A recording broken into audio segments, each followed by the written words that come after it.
señores. Continuamos. Llegó la hora de la frontera. Desde Dajabón, sí. Julio, permíteme. Lo mejor está por venir para la frontera. Algunos agradecimientos. Vamos a saludar al director de la emisora Paz FM 97.7, Salvador Díaz Alejo, que esa emisora de aquí ha entrado en cadena con nosotros para transmitir este programa histórico. Gracias al ex senador Mario Torres, y también permíteme saludar al equipo operativo que acompaña al precandidato presidencial del PLD, doctor Reinaldo Pared, encabezado por Margarita Pimentel, Miki Dila, que es el jefe de la avanzada, David Santana, Israel Ventura, Giovanni Ramírez, saludos Giovanni, Pablo Nina, Félix García, Soterio Ramírez, saludos Soterio, el deporte fundamental, Yamel Abreu, la regidora, y Johnny Paulino. Gracias a todos de verdad por hacer posible este recorrido histórico. Bueno, señores, saludar al senador Hans Bieluz, que está aquí con nosotros, integrado al equipo que acompaña a Reinaldo Pared Pérez, al comandante César López, miembro del Comité Central del Saludos, compañero. El director general de embellecimiento, que está aquí con Reinaldo Pared Pérez. Entonces, Antonio Cruz también está con nosotros. Sí, aquí. sí, lo habíamos mencionado, Lo reitero, mi llave, amigo.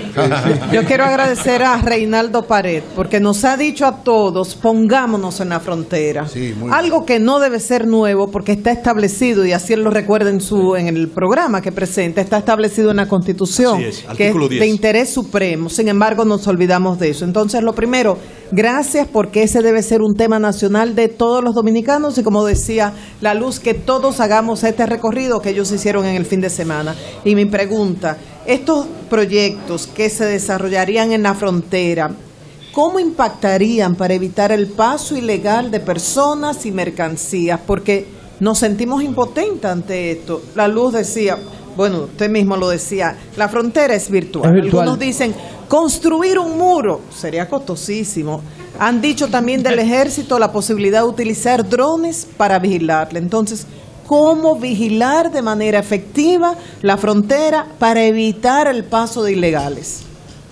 Algo si fundamental. ¿Tú no estás de acuerdo con que se construya un muro, como dicen algunos de los aliados? Muro, drones. Miren, podrán construirse muros, murallas, paredes o lo que fuera. Pero hay algo que es fundamental, que yo se lo agrego a los aspectos de tipo técnico y legal que señalaba Andrés Van der Horst, que es lo siguiente: voluntad y determinación. Eso es algo esencial en aquel individuo o en aquella persona que está al frente de la dirección de la cosa pública y a la que se le han asignado responsabilidades. Y yo creo, y escúcheme que hable en primera persona, que si algo me ha caracterizado durante el desempeño de funciones públicas electivas, que solamente he desempeñado funciones públicas electivas, es eso. Yo siempre he sabido manejarme y conducirme con carácter y determinación, y no tengan ustedes la más mínima duda, y los amigos y amigas que en este momento nos escuchan a través de este programa, que yo procederé de esa forma. Pero además, algo que es elemental y que yo señalaba hace un momento: si queremos tener un tratamiento adecuado y como corresponde en lo referente a la seguridad nacional, ya yo dije que la frontera es el principal reto que se tiene por delante al momento de tratar lo referente a la seguridad nacional.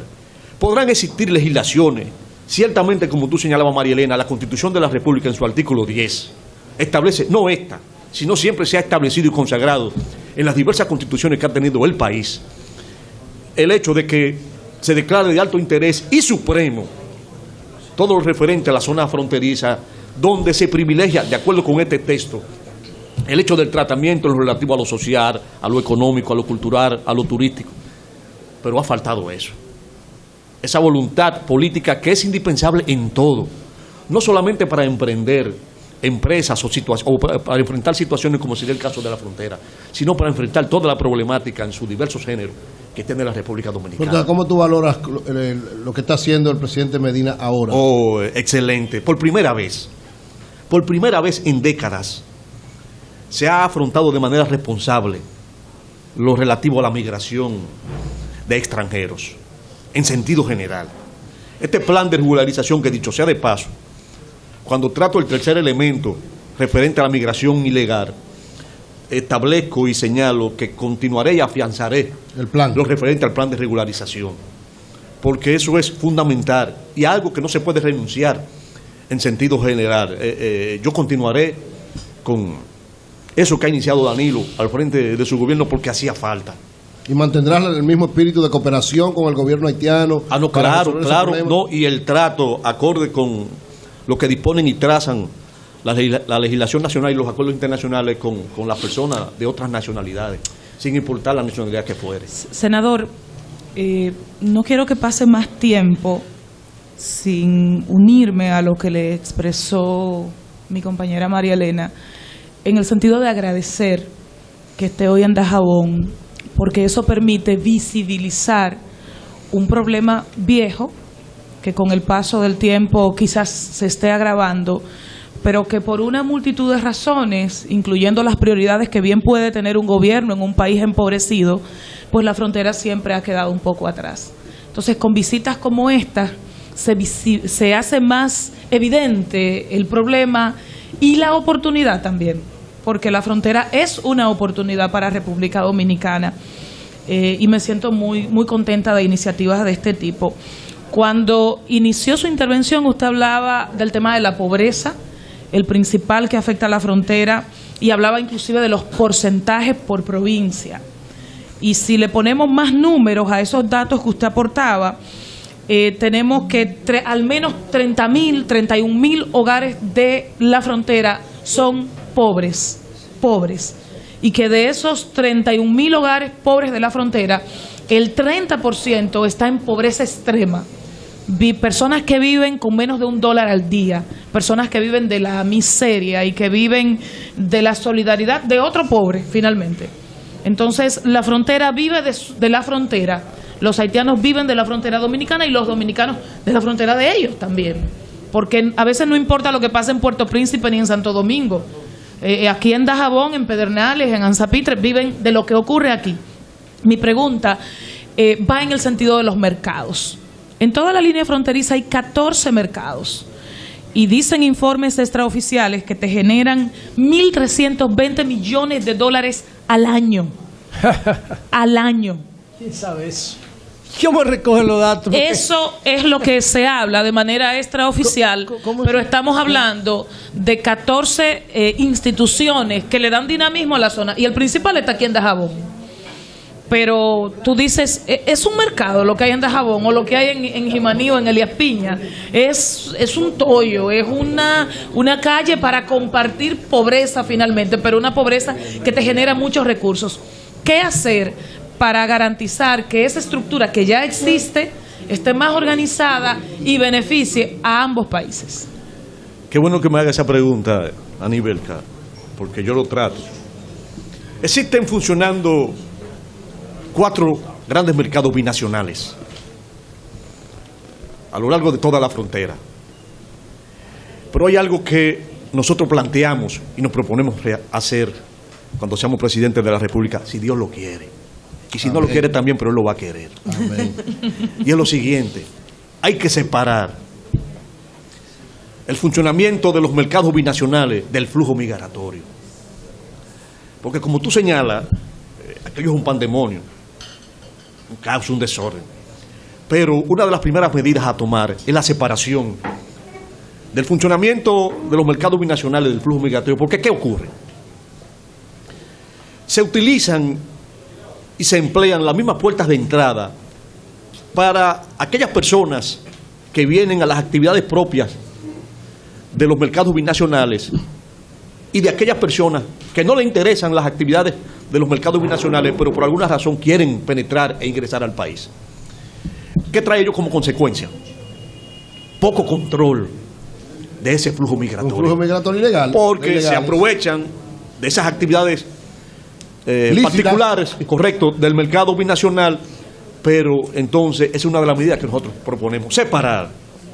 ¿Y cómo lo separarían? Buscando la manera de que una puerta de entrada sea para aquellas personas que vienen para las actividades del mercado binacional y otra. Una para los comerciantes, empresarios que vienen. Es una de las medidas a ser implementada.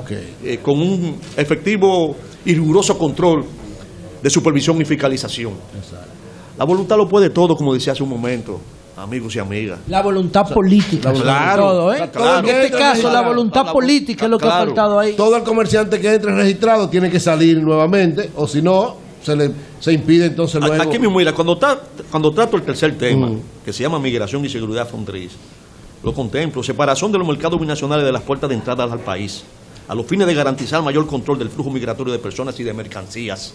Correcto. Porque ¿qué resulta? No solamente trato los referentes, cuando se habla de migración, al asunto del ingreso de una persona a un país determinado, como en este caso sería la República Dominicana. Sino de contrabando. Correcto. Armas, drogas. Correcto. Sino el asunto de la entrada y salida de mercancías al país. Entonces, en ese sentido, nosotros entendemos que una de las medidas primeras a ser adoptada será la separación de las actividades que están relacionadas con los mercados binacionales y de aquellas personas que sin interés en las actividades propias de los mercados binacionales tienen otro tipo de interés para ingresar al país. Si se nos ha quedado alguno de los puntos de lo que usted está planteando, la educación, para poderlo enfocar y entonces ir... Educación y salud. Sí, pero quiero referirme al asunto de la infraestructura, porque la luz, hace un momento, cuando motivaba y hacía referencia a su experiencia en este recorrido y en este trayecto, porque la verdad es que es una experiencia que bueno, ¿Qué fue lo que más le conmovió de lo que vio ayer? Es un panorama desolador, sobrecogedor. Eso hay que verlo. Yo había venido a la frontera, a todas las provincias, desde Pedernales hasta Montecristi, por separado, pero nunca había hecho el trayecto, partiendo desde Liapiña hasta Dajabón por la, entre comillas, carretera internacional. Y aquello hay que verlo. Aquello hay que observarlo. Los niveles de miseria. Para que ustedes puedan apreciar en su justa dimensión, como señalaba la luz, y ser más objetivos. Pero ¿cómo transmitirle a quienes nos escuchan y a quienes nos ven que no fuimos al recorrido? O la mayoría de la población dominicana que no ha ido a la frontera. Óyeme, lo que pasaba ahí, habían dominicanos, habían haitianos, hay árboles, hay tráfico de personas, de armas, de carbón, hay dinero. ¿De qué vive la gente ahí? Porque algunos lloraron. De la nada, Anibelka. De la nada. Tú misma señalabas cuando me hacía la pregunta y motivaba la misma, que hay personas que con $1, yo no creo que ni al dólar lleguen. Ni al dólar llegan. Porque $1, 45 pesos. 45. Ahí te da para 2 o 3 plátanos y huevos y ese tipo de cosas. Pero ni a eso llega. Y eso que en algunos organismos internacionales está considerando la pobreza crónica por $4 diario. Por encima de $3, exacto. O sea que habría que inventar un nuevo término para definir este nivel de pobreza. Pobreza crónica, menos de $4. Ustedes dicen que viven de la nada, de lo que le da el turista muy ocasional. La luz señalaba hace un momento que niños de 12 a 14 años o a 15, hay una conducta común, la extensión de la mano, la izquierda o la derecha, pidiendo. ¿Y el soldado dominicano? ¿De qué vive también? ¿Tiene luz? ¿Tienen agua los cuarteles? ¿Tienen una batería para escuchar el sol de la mañana? El mismo La Luz me señalaba ayer de una experiencia que oyó de uno de los puestos en que estuvimos presentes en el día de ayer, que es la siguiente. Yo decía hace un momento que en la zona fronteriza la mitad de la población no tiene acceso a agua potable. Y por lo regular van a los riachuelos o ríos más cercanos al río. Para aprovisionarse de agua. Y La Luz me decía ayer que unos militares le contaban que la manera de ellos aprovisionarse de agua es la siguiente. Ellos le cargan los celulares a los haitianos. A los haitianos, y entonces los haitianos cargan el agua al río. Es un intercambio de cargas, porque los que somos de barrio sabemos. Sí, pero Reinaldo, perdóname, Anibelka, los que somos de barrio sabemos. Yo soy de barrio. Que no nacimos con agua permanente en la casa. Que el agua hay que cargarla. ¿Tú la cargabas en la cabeza? Yo no la cargaba porque ese era un rol. Una lata. Ese era un rol que le tocaba a mis hermanas. Okay. Pero había que cargar agua. yo sí cargué Entonces agua, el intercambio era Sí, en la fue yo y Carlito la frontera que la es cargaba en mi casa. carga por carga, Popote. porque el agua hay que traerla de un sitio lejísimo. Entonces los haitianos cargan el agua hacia la fortaleza. A cambio de que le Y carguen los los celulares. militares le cargan el celular porque los haitianos no Ok, tienen lo luz. que quiere decir Entonces, que porque el CESFRON, que está aquí por Capotillo, el Sí, cuartel del CESFRON, Así es. realmente Que es un es punto una instalación. Que es un punto luminoso. No, es lo una de instalación Cefrón- lo de bastante Cefrón correcta. parece un hotel 5 Ok. estrellas. Entonces, yo conozco esa dotación, yo digo, Claro. vale la pena. Ahora, mi pregunta es sobre los soldados del CESFRON que están en plena línea fronteriza. Si cargan celulares, indica que tienen acceso a electricidad. Pero, ¿cómo viven ellos también? La mayoría de las veces por luz solar. Oh, Paneles solares. yo planteo también el aspecto militar. Cuando hablo del incentivo al empleo y la reducción de la pobreza, entre otras cosas, ¿qué yo propongo? ¿O qué proponemos? En la membresía de las Fuerzas Armadas hay una parte considerable, hay un porcentaje importante, o que no está desempeñando alguna función específica o que está desempeñando funciones ajenas a las propias, La mayoría. a las ¿verdad? inherentes de las La Fuerzas mayoría. Armadas. Pero tú agarras un porcentaje determinado de esos militares que se encuentran en esa situación y te lo quieres llevar a la frontera, pero a mano pelada, sin ningún tipo de incentivo. No. Esto tú tienes que acompañarlo de incentivos, como ellos le llaman, de especialismo. Porque es ilógico que un especialismo que se le paga a un militar aquí en la frontera sea de 2.000 pesos. De 2.000 pesos. Y en la capital te lo pagan de 30 y 40.000 pesos. Es un abuso. Así es. Eso es un Esa abuso. situación hay que revertirla. Claro. Pero además, tú podrías motivar a esa membresía de las Fuerzas Armadas con otros elementos, y nosotros lo planteamos, como es el establecimiento de poblados autosostenibles, que tú le puedas facilitar la adquisición de vivienda a bajo costo, a un módico precio, pero que lo haga acompañar, y de ahí viene la expresión de autosostenible, de medios de producción. Algo parecido a Boca Cachón. Algo parecido a Boca Cachón o a un proyecto que viene llevando a cabo las Fuerzas Armadas en Macasía. En Macasía, sí. En Macasía, que Son pequeñas viviendas, Pero y además- garantizando un cultivo o algo. correcto, cultivo, correcto, crían que le sirvan de animales. mantenimiento, Hay una crianza de sustento, conejo bastante de fuerte conejo, de ovejo, de De chivo, todo, sí. instalación de abajo Todo lo que ellos costo producen se comen del ahí invernadero, mismo. correcto. Y además De negocian. esa manera, ir a la frontera no sería un castigo, Claro. un No, destierro, no, sería no. un incentivo. No es un castigo al presente, Ok. Marilena. Pero Hay mucho- de todas maneras, el incentivo que no le dé el gobierno es lo del tráfico. pero no legal. Sería importante que usted iba a desarrollar lo de infraestructura. Sí, sí, exacto. Sí, porque esto es un todo incluido. Ok. Exacto. Porque tú no puedes tratar algo de manera parcial o aislada en relación con la frontera y dejar Tiene que ser integral. otros aspectos. Tiene que ser integral, como se califica nuestra propuesta relacionada con la frontera. El caso de Infraestructura. las vías de acceso, de las carreteras y caminos vecinales. Óyeme, eso dificulta de manera considerable la labor de fiscalización y supervisión por parte de las Fuerzas Armadas o de las autoridades del área civil, como aduana, migración, etcétera, para que puedan llevar su labor de manera efectiva. Hay que reacondicionar las carreteras y los caminos vecinales. Y nosotros privilegiamos la siguiente y planteamos, cuando tratamos lo referente al aspecto infraestructural, reacondicionar carreteras y caminos vecinales, sobre todo las siguientes. La carretera que va de Pedernales, Los Arroyos, El Limón, que comprende la provincia de Pedernales e Independencia.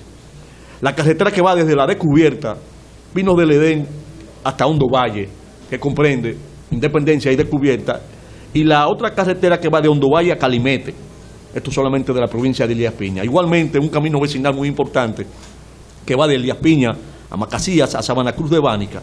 Y no puede quedarse el reacondicionamiento de la carretera internacional, pero básicamente el tramo que va desde Pedro Santana, provincia de Elías Piña, hasta Villa Anacaona, provincia de Dajabón, que fue ese el trayecto que recorrimos en el día de ayer. Es decir, hay otras carreteras menos importantes y otros caminos vecinales, pero nosotros entendemos que la que me acabo de referir debe ser privilegiada como parte de ese todo, o ese plan integral que hemos presentado relacionado con la En frontera. el plano de la educación.